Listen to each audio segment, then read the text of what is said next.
25 мај и ден денес буди споменик кај југоносталгичарите. Со интонирање на југословенската химна, знамето и штафетата, поддржувачите на делото на Јосип Броз Тито од Кочани вчера продефилираа низ градските улици и населените места и го прославија Титовиот роден ден 25 мај, а воедно југословенскиот ден на младоста.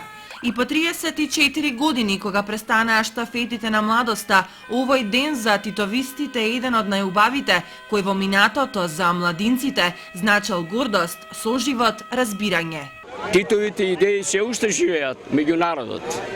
Ова е веќе 4-та година поред што ја штафетата примопредаваме и се надеваме дека ќе продолжиме и во иднина така да правиме. Ме радува што меѓу следбениците има и млади луѓе. Еве денеска гледате новина е и тоа дека со нас заедно трчеа и младите, младики и младинци и од нив ја примив штафетата по повод денот на младост.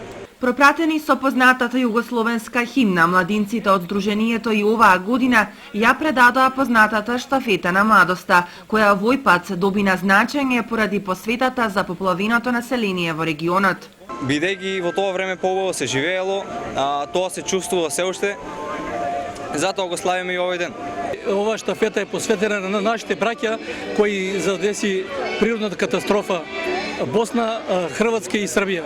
Така да сочувствуваме со нивните маки и понатаму, ако се надевам дека ќе се организират и работни акции, ние ќе земеме учество во тие работни акции. Веселбата за роденденот на Тито продолжи со заеднички ручек, кој сите поддржувачи ги собра во местноста кај Дабот во близина на село Бели.